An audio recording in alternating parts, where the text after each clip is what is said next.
Happy politics, and did you miss us? This is BC Poly Hot Stove. My name is Maclean K, and I'm going to introduce my counterpart here in a second. But, as many of you noticed, we weren't able to do this last week. And you know what? There's no conspiracy. I got asked lots of questions. Is anything wrong? We just couldn't get our schedules to line up. It happens sometimes in the real world, and we apologize. It's nice to be missed. And having said that, I am joined once again after 2 weeks in a socially distant manner by...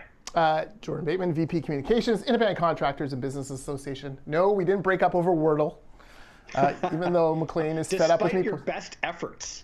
My wife, she reined me in. She's like, that's enough, picking on Maclean. Yeah, be nice, all right, so stop posting Wordle scores to you. I'm seeing a number of people that are coming onto my side. Katie Merrifield, Shannon Waters, Adam Johnson, all tweeting like, you know what, I don't care about your Wordle scores. Like, guys, I was there 2 weeks ago. That's Where terrible. were you? And also I had to finish binge watching Cobra Kai Season 4, so. Much like COVID, Cobra Kai will never die. And because you guys missed us all for 2 weeks, you get us twice today, sort of, because today is the final, we think, BC Liberal leadership debate. You never know in 2022. Yeah. And this one is different on a number of levels. First of all, it's the first one of 2022. It's the last one of the leadership campaign, and it's the first one on network TV, as it's going to be simulcast on BC One. And then, as we have with most of them, except for the last one, Jordan and I will be sharing a Twitter space afterwards to talk about what we just saw, and we invite you all to come in and listen, especially those of you who are actually in the debate. Please come onto the Twitter space and tell us why you're going to win and why your rivals are terrible. No, we're very positive. We're a safe space. There's no beating up each other's stuff. No. It's still. But, I mean, if someone did that, it would be hilarious. And if it's going to happen, it's going to be tonight. Jordan, it's the last debate. The vote is in less than a month now. Mm-hmm. Why don't we go through is it 7 people in the debate and sort of what we can expect from them and what they need to do? Does that sound good? That sounds great. Just a side note, if you're looking for the Twitter space, you got to follow @Jordan Bateman on Twitter. Yes.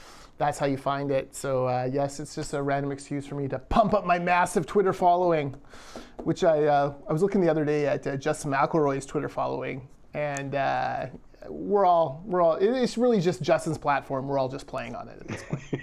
It's true. It's just Twitter exists as a means for us to vote on his polls. Right. Well, I should point out, I do have an endorsement to make today. My endorsement is for "Call Me Maybe."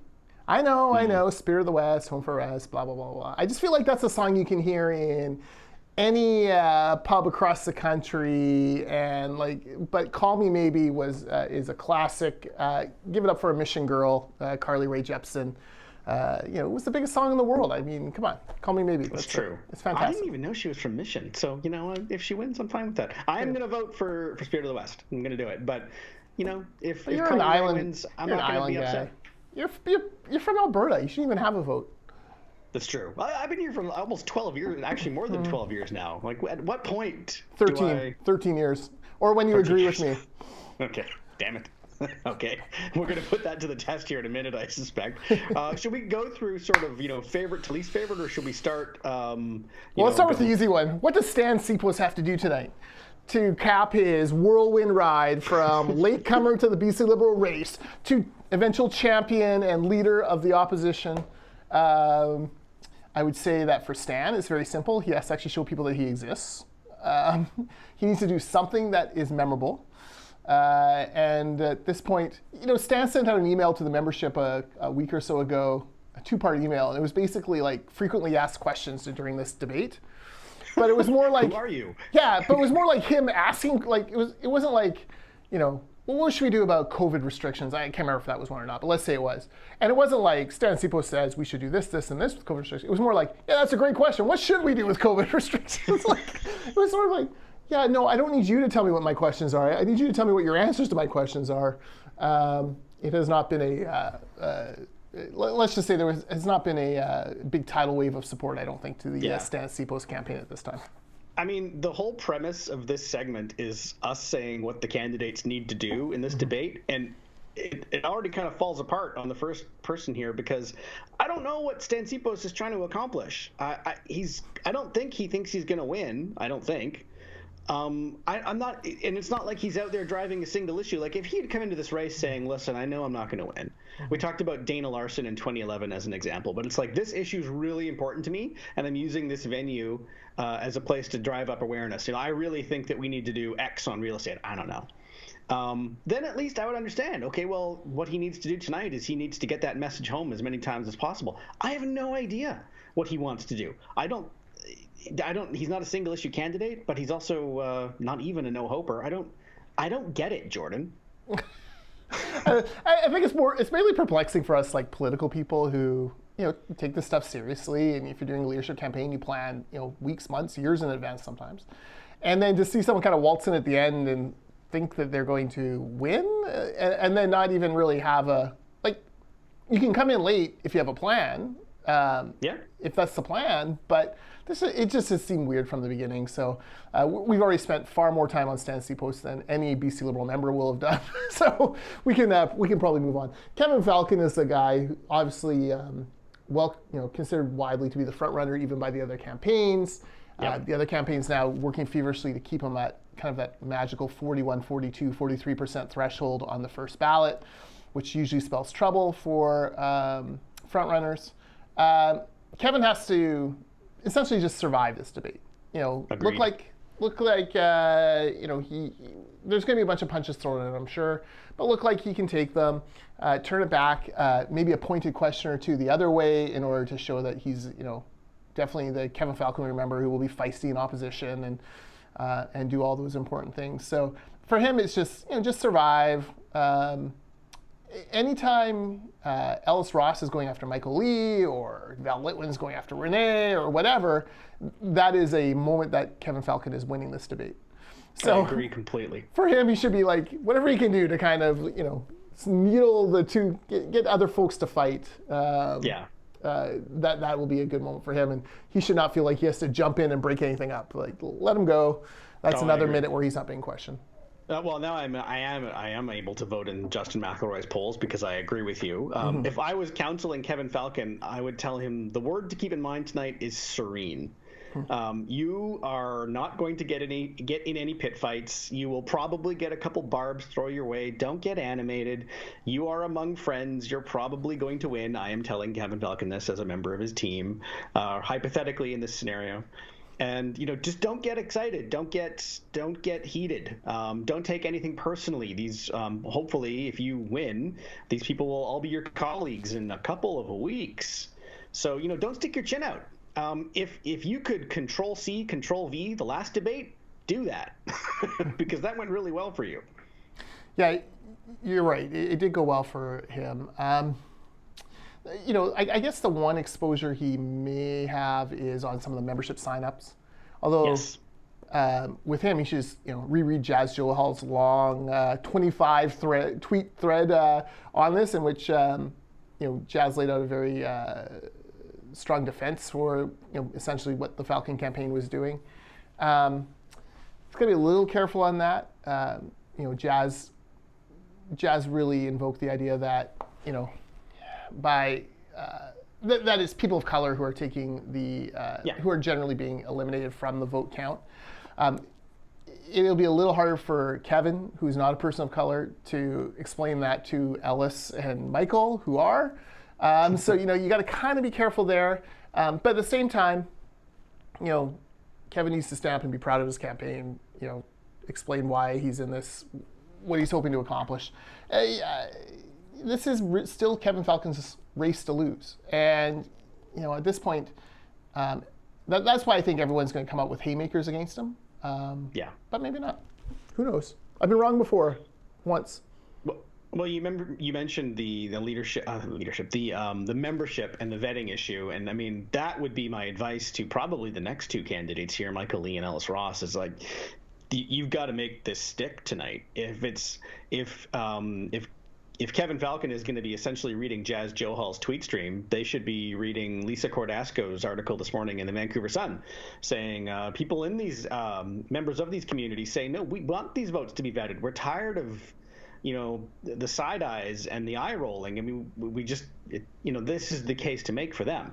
And so I think the advice would be at least on this front, for both Ellis Ross and Michael Lee, is make this case, make it over and over and over again. You will not get another chance. Yeah. This is the fourth quarter. Yeah, no, that's a great point. Don't leave anything on the table now. Like, whatever you got, now's the time.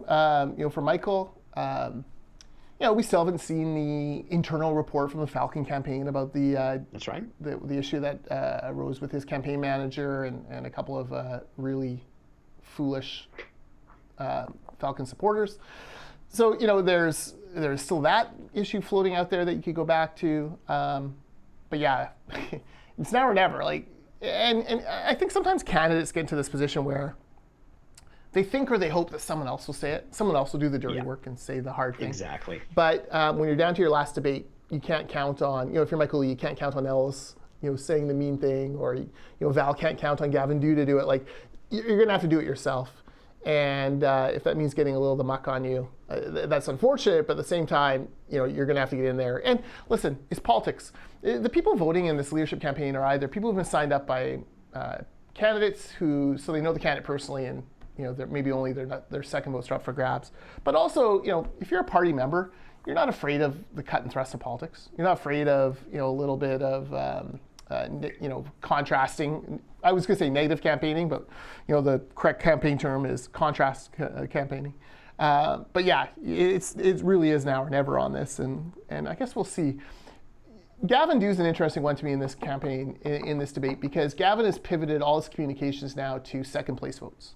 Yes. And trying to pick up second places from other campaigns, and that is it's a smart tactic. Like, first of all, that everyone should be talking to other campaigns about second place votes and other campaign supporters. I'm not sure how that translates into a debate. Do we see feisty Gavin from debate 1, or do we see peace, love, and granola Gavin from debate 2? It's hard to tell. My suspicion is he'll be a little bit more peace, love, and granola, because if that is his strategy, to pick up as many second place votes as he can, there's no value in him going after Renee or Michael Lee or even Ellis. So I'll be curious the kind of demeanor Gavin has going today, going into that debate.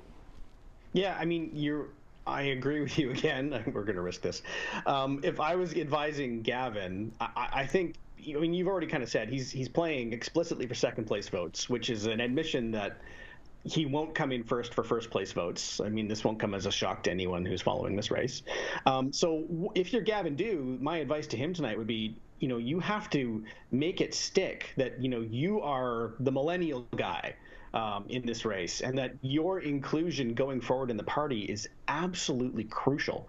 You need to make the case that whoever wins tonight, or not tonight, whoever wins the leadership race, they need to do what they need to do to make sure that you're part of the team moving forward, because you have demonstrated that you speak and you are a voice of authority on some of these issues that the party has, in some respects, been left behind on. And so if I'm advising Gavin, that's what I tell him, is like, you've created a box for yourself in a good way on millennial issues and generational issues. Don't leave that box. Stay there. Make that your own, because you need to that needs to be the reason that you are a key lieutenant moving forward. Yeah, that's a great point. That's a great point for sure. Michael Lee will be another interesting candidate to watch, simply because, so the way I see the race breaking down right now is Falcon has a bit of a lead. Ellis is a strong second place, and if second place votes from other candidates gravitate towards Ellis, there's a definite path to victory for Ellis. If you're asking me today who's the next leader of the BC Liberal Party, I say it's either Kevin Falcon or Ellis Ross. It's one of those two. The question is who's in third, and because third is a pivotal place to be, and if you can collect enough second place votes from the other 4 candidates, then maybe you have a chance to surpass whoever's in second and go to the final ballot. My general view of the race up to now has been Michael Lee is in third, but I can tell you, Maclean, not Gavin. I can tell you Maclean. I've heard from every other campaign, other than Ross and Falcon, that they're in third place. Yes. The Val Litwin people really believe they're in third place. The Gavin Dew people believe they're in third place. Renee's people believe they're in third place. I don't have a lot of talk with the Stan Seapost people. I don't know, or person. They think they're in first. So, but that's an interesting dynamic, because, are these Well, there can only be one person in third place. So are these campaigns all deluding themselves, like that they're in third? Are they really in third? How closely are they tracking voters? This is an interesting thing because third place, if it's not going to be Ellis or Kevin, you got to be at third place in order to try to collect all those other second place votes and move up the chain. So I'm curious what Michael Lee does here. Listen, I've heard there's two types of BC Liberal members on Michael Lee, or three types really. One, they're for Michael Lee. They support him, think he's a great guy, smart guy. He's won in urban Vancouver where, the BC Liberals have gotten their asses kicked in recent years. So he's good to go. Then there's the people who aren't. I've heard from a few who've been very disappointed in how the Lee campaign has handled various issues, specifically the Aaron Gunn issue. Not letting Aaron run, and not trusting the membership to vote. Not trusting the membership to see through Aaron and vote against him. Essentially, these aren't even people who are Aaron Gunn supporters. They, of course, will be the most hostile to Michael Lee. I don't know how many of them are actually in the BC Liberal Party. But these are the people who are like, listen, we have a right to have everyone on the ballot, and let us decide, Michael. Why is your campaign trying to throw this guy out? It should be up to us to decide. And I'm surprised at the ferocity of those folks. They remember. And someone was yakking my ear off actually at a Vancouver Giants game on Saturday night about this, to the point where she was actually just saying she thinks she's going to vote in this leadership, and if it doesn't go the way of her candidate, she's probably going to leave the BC Liberal Party. This is someone who's been a BC Liberal for 25 years, right? This is not a new. It's not someone insignificant to the party or the local apparatus. So, I do think that there is a lot of pressure on Michael tonight. I have no idea what I would advise him to do other than, you got to, if you're coming out as the anti-Falcon person, you got to come out as the anti-Falcon person and go hard on Kevin Falcon. Ignore Ellis Ross, partly because, if you do manage to slip ahead of Ellis, you're going to need his votes. But I would be tuning everything up. I guess if I was his campaign manager, I would be saying to Michael, Michael, it's a Crown prosecutor time. This is your closing argument. This is, Perry Mason pulling the rabbit out of the hat at the end of the case. Get in there and prosecute the case against Kevin Falcon. But every word you say has to be you're sharp and barbed towards that. And you cannot let anything lay kind of in the weeds or hope that BC Liberal members somehow sift through it and think about it and have an epiphany. You've got to lead us to that epiphany. Yeah, you've got to make Jack Nicholson admit that he ordered the code red tonight. Yeah, it has to happen. That's the only way this is going to win. A few good men mention reference if anyone's what is his name in that one? Colonel Jessup. Colonel Jessup. He's got to. Everything hinges on making him admit it, and that's for Michael tonight. Your elbows have to be up. You can't nice guy your way through this one. It's going to have to be you're going to have to make your case. And I think you put it right. You have to be the sort of central. If you don't want Kevin Falcon to win because he is the favorite, this is where you need to put your votes. He has to sort of establish that ground, and we'll see if he can do it tonight. Apologies for the technical glitch there. This is Skype, and sometimes these things happen. Jordan couldn't hear me, which is obviously fatal for a podcast where we're talking to each other. Best day of my life, people. Best day of my life. We left off just talking about what Michael Lee needs to do in tonight's BC Liberal leadership debate. That leaves two candidates left, Val Litwin and Renee Merrifield. Who do you want to tackle first? Let's go Val first. Sure. What does Val need to do tonight? Val Litwin, he had one of his supporters contacted me over the weekend, Rafael Posada, explaining and asking if we would accept a guest column explaining why he's voting for Val. I said yes. And it's a good piece in that this is the kind of the case that Val needs to make. He needs to, if I'm Val Litwin, if I'm advising him, he needs to explain why he's the best choice, because in terms of party membership, he probably has the least name recognition, excepting Stan Sipos. And he needs to ensure that his message is, listen, the party's membership is declining. I'm the guy to grow it again. I'm the guy to make the party big enough in the Lower Mainland to take on and beat the NDP. That's the case Val needs to make. he needs to not fight or litigate the issues from the past. He needs to have his focus squarely on the future, because he really is kind of like the future candidate. Yeah. Now, that piece that you referenced, the term apolitical was thrown around. Yes. I think that was the lead, which only political people know the term apolitical, which always makes me laugh. It's true. You're exactly right. So Val's campaign, I think, has done a good job of finding grassroots people. I don't know, like the video testimonies that PC have, other than the word apolitical, they feel like real human beings who authentically like Val. Like, they don't feel like plants or family members or things. Like, they feel like real human beings that you're like, okay, this member has thought about this and is really is on the Val train. Val, though, it's got to move beyond platitudes tonight. Val is a very good speaker. He's very smooth. He's that classic Chamber of Commerce, leader guy. But, he's got to now take it from platitude to practicality. This is how I'm going to rebuild the party. 1, 2, 3. This is how we're going to move from opposition to government in 2 or 3 years. 1, 2, 3.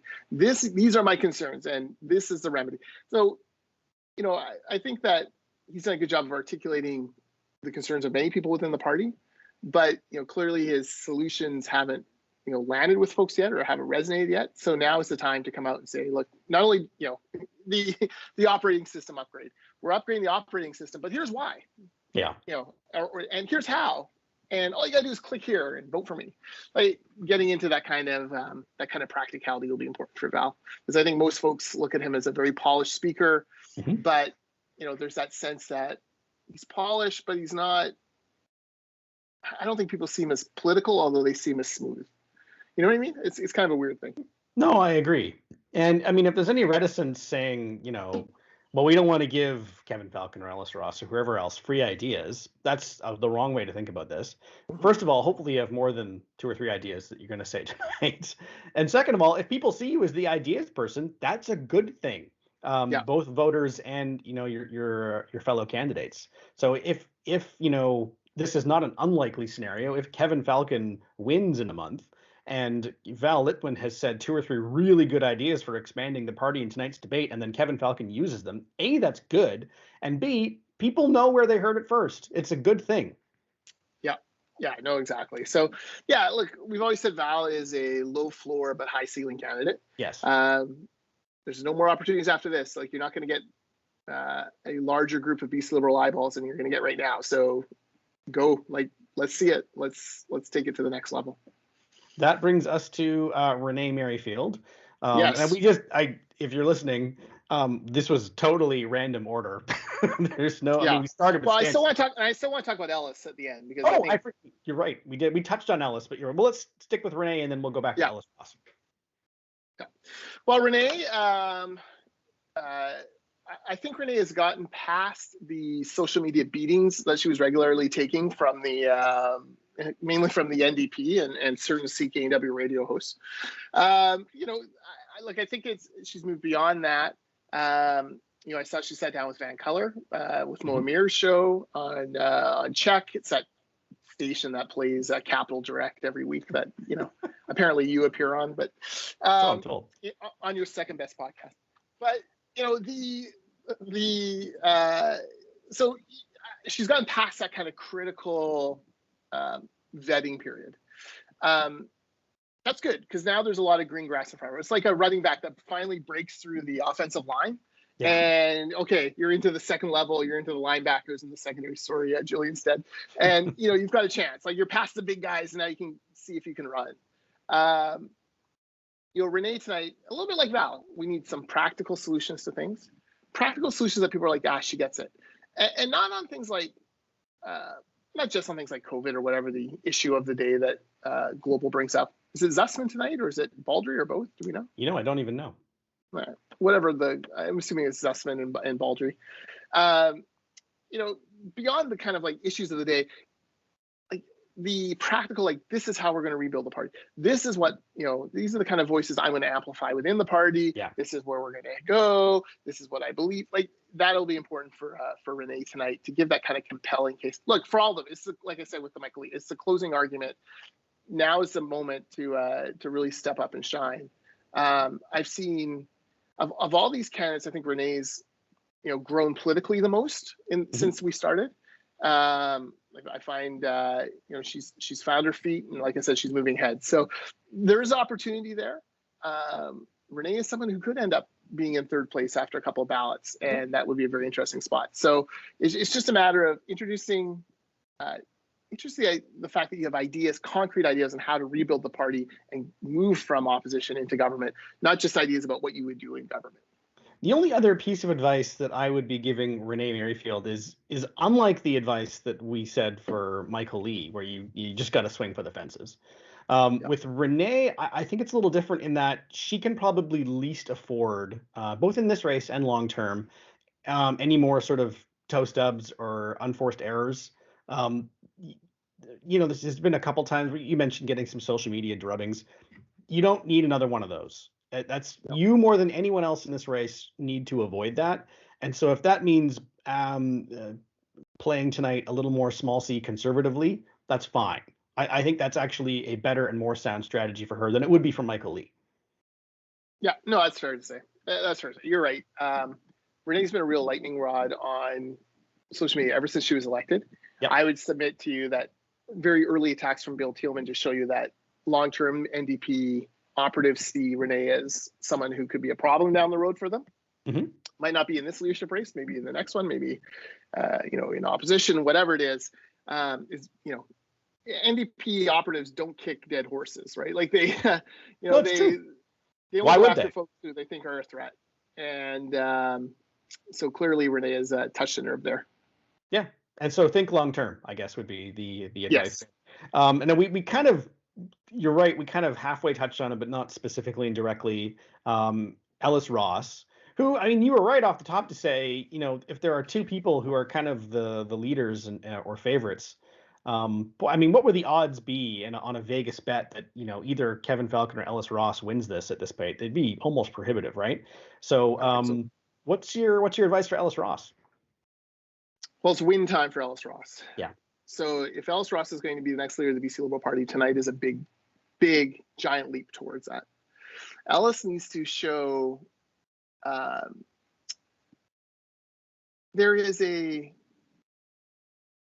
Ellis in person, we've talked about this before. It's very powerful. Like you find yourself talking to Ellis and listening to Ellis. Like he's very magnetic in a very kind of, I want to say low energy, because that's, Trump used that on Jeb Bush, but you know what I mean? Like it is kind of it feels like low energy. It's not frenetic energy. It's not, overwhelming charisma. It's not Obama oratory. It's not like, but there's a stillness to his speaking that's very powerful.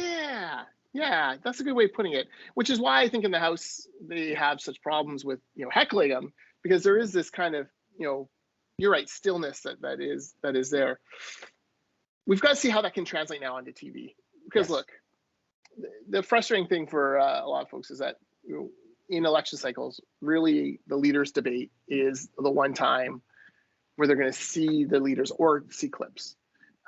It's still very important as far as everything goes, and so he needs to present that kind of the necessary energy to be good on TV while still not losing that authenticity that's made LSL so far.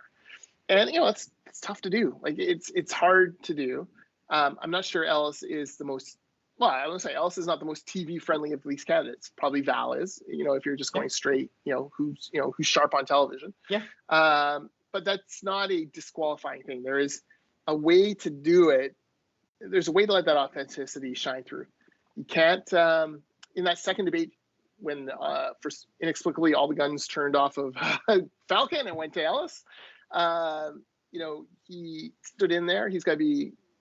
We actually articulated it during that debate. Like my wife will say, I need to smile more and not be so angry. And like that's true. Like he can't be angry or defensive when the attacks come, because there'll be, I would assume, some shots towards him here. He's got to be open to the fact that these other people on the stage, yes, they're his opponents, but they're also going to be his allies. Mm-hmm. You know, and there's got to be that, like we talked about, that magnanimous, like, yeah, we can disagree, and that doesn't make us disagreeable. You know, I disagree with your approach on that, but I agree with where you want to get to, which is, you know, back into government and making good decisions on behalf of British Columbians. So, yeah, there's a lot for Ellis on the line tonight. It'll be very interesting to see, can he take the past 3 debates, in which I think he's been, you know, up and down in performance, Mm-hmm. and can he put it all together on the stage where most BC Liberals, or more BC Liberals, will be watching, I think, tonight than maybe the other 3 put together. Yeah, you're probably right about that. It's funny. It's so hard because Ellis Ross is such a different politician that, you know, a lot of the usual sort of rules and advice are kind of out the window, or you have the sense they don't really apply to Ellis. I mean, we've said off the top that he or Kevin Falcon are likely to win. He's probably the second place favorite, it's fair to say at this point. And yet, I get the sense that his performance tonight is probably the least crucial of any of the other candidates. I mean, he doesn't need to, you know, crush a home run like Michael Lee does, and he doesn't need to keep out of the fray like Kevin Falcon does.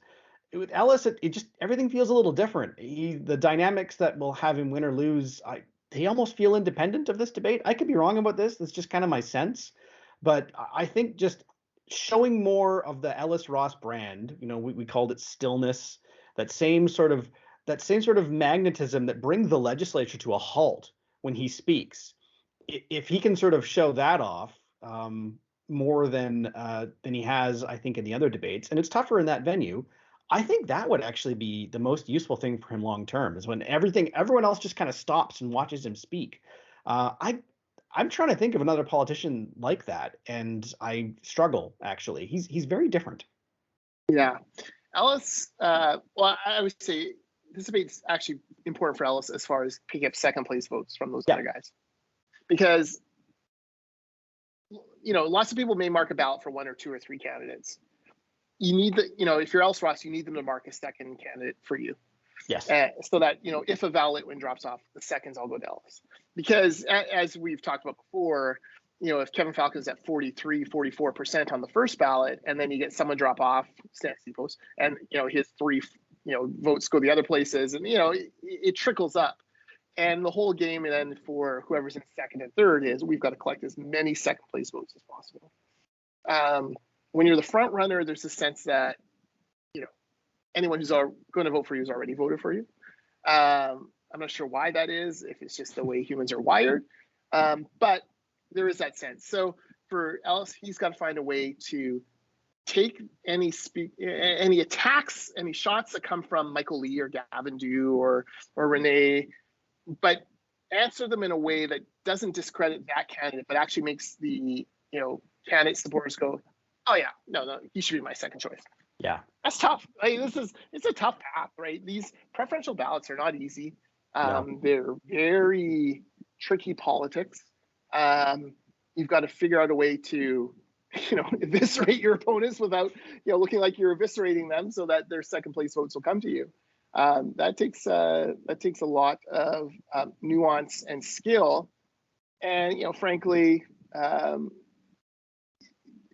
it's such a weird thing, because it's both about being bold enough to address it, but still doing it in a way where you can kind of bring people alongside. Let me ask you this. You've been around a lot of leadership campaigns, and we talk a lot, especially in the first half of a leadership campaign, a lot of the focus is on who's selling the most new memberships, which is obviously crucial. And I'm not just counting that, but I just kind of want to put it to the side for a second. How do you distinguish a strategy of, you know, attracting new members and getting them to vote for you, and speaking to existing members, the base, which is a not insignificant number of people? Is it different? Is it more of the same? How do you quantify that? What do you? It's a very vague question. I apologize, but what do you think?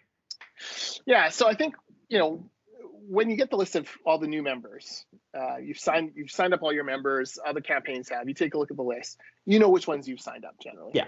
You know, or 95% of the people who are going to support you, you know who they are and have signed up. So, you know, you look at it and you go, okay, you know, the other campaigns have signed up 10,000 new members. So your strategy with those folks is, you know, they're not just randos off the street who have stumbled into a political party and accidentally taken out membership. They've been sold a membership by another candidate. Your job is to identify which candidate that is and try to present to them, hey, my guy's a great second option for you. Yeah. On the existing membership, there's kind of two main windows. The first window is right when you announce. And if you have a name within the party, can you collect some support from those folks? This is where Falcon and Lee and Ross have probably an advantage because they have a little bit deeper roots in the party than the other candidates do at this point, or in Gavin as well, as far as the organizers go. So you kind of reach out to the riding presidents and the vice presidents, and you try to find that first batch of members who will come on board and be your ambassadors within the ridings. So there's that little window at the beginning when you first announce. Then you're talking a little bit to current members, but really you ignore them during the sign-up period. And then in the last 5-6 weeks of the campaign, when the membership list is frozen, that's when you go back then to those existing members.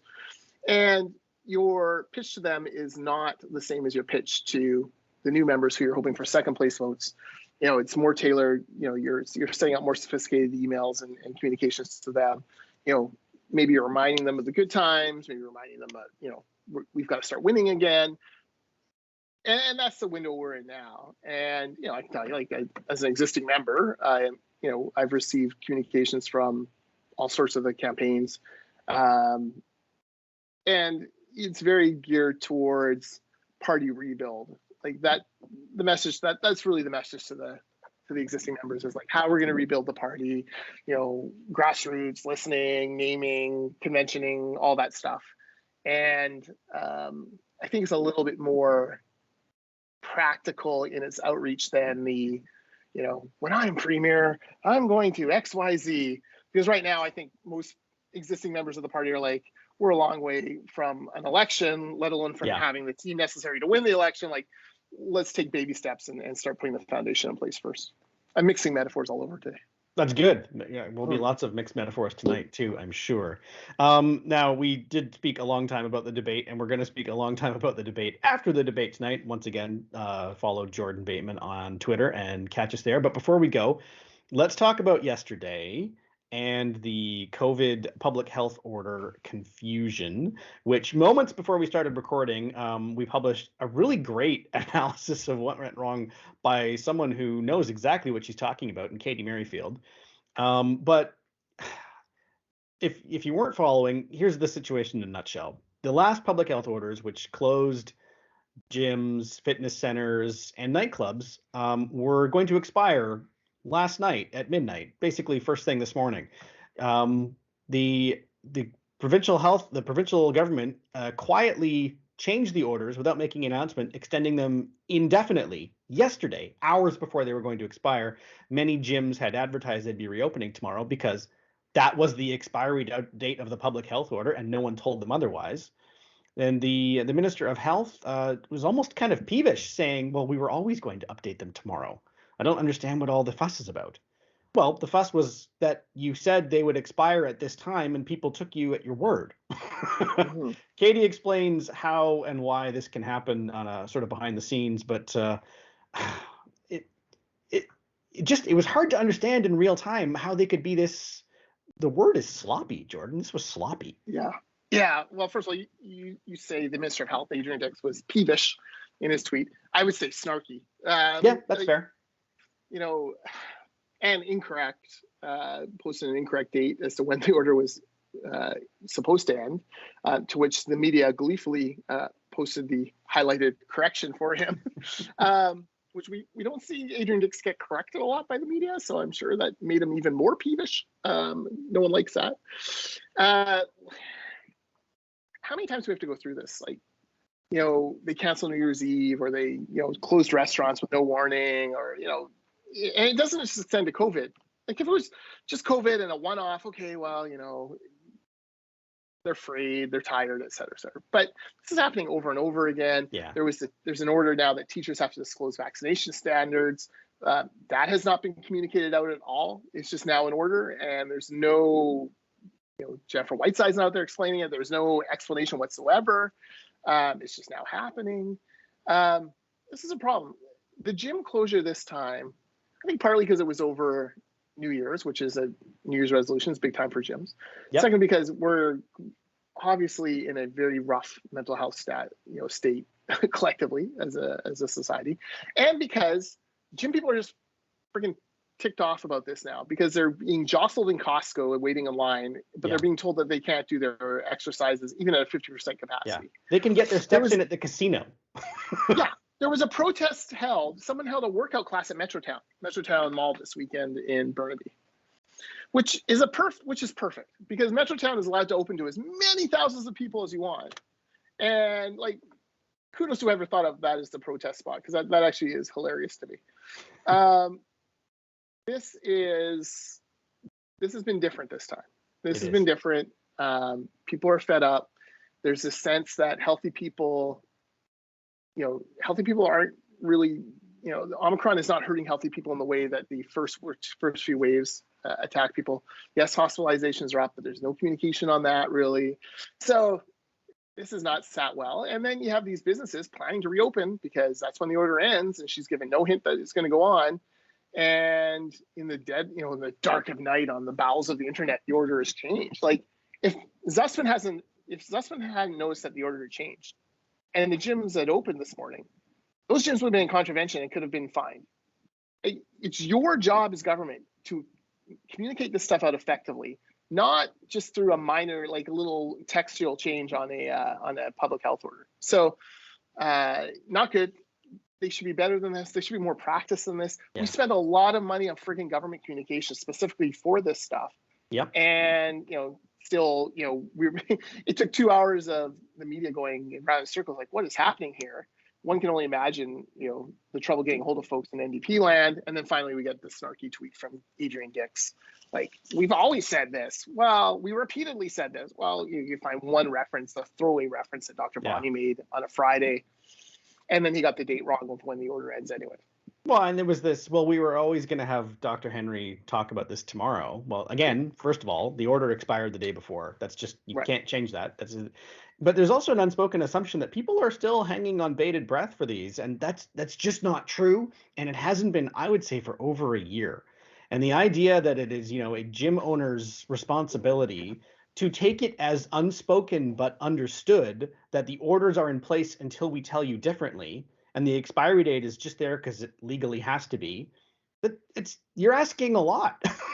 You're asking people to read between the lines and not take what you say at face value, and that does a lot of long-term damage. Yeah, no, 100%. So we'll see what she announces this afternoon. Look,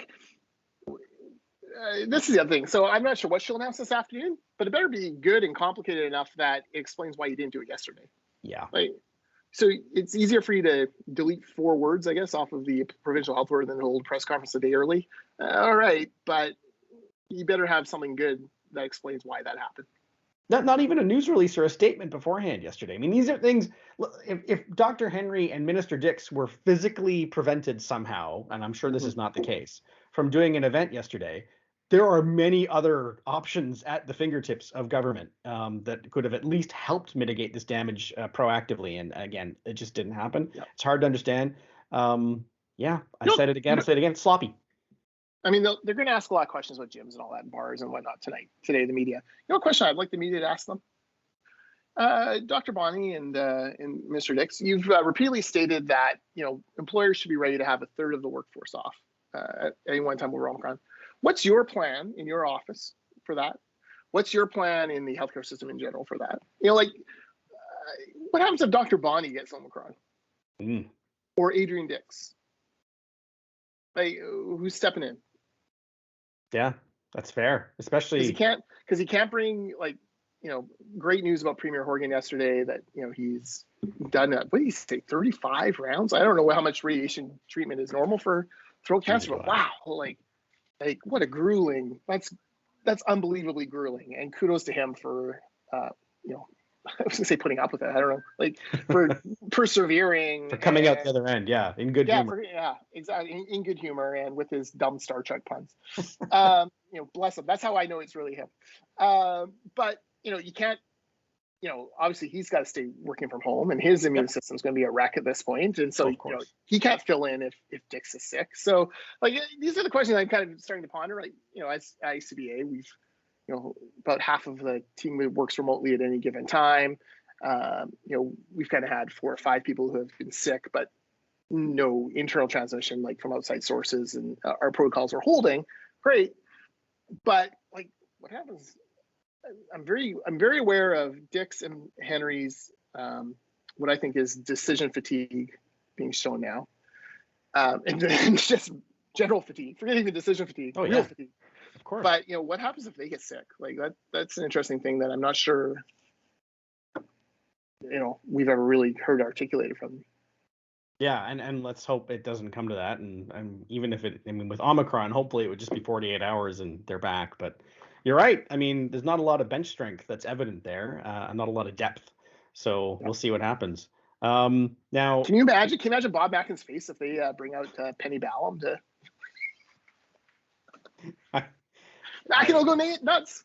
I'm fighting off the image, but you're right. Would be very surprised. Now, ordinarily we would say we'll see you in a week, but we'll see. Well, you won't see us. It's Twitter Space, but in a couple of hours, not a couple of hours, in a few hours after the debate tonight. What time does the debate start? Is it 7? 7 o'clock. It's on BC One, so I'm not sure. Is it gonna be 90 minutes? They should have a tight deadline. So yeah, 8:30 Twitter Spaces at Jordan Bateman. Pop in. We've had all the candidates except for Kevin drop by, and Stan Sipos drop by from time to time. We've had Shirley Bonds popped in, and it's always nice to hear from the interim leader. So everyone's invited. Come on in and hear Maclean and I parse out what was said and what wasn't said at the big debate tonight. Until then, he's Jordan Bateman. I'm Maclean K. Happy politics.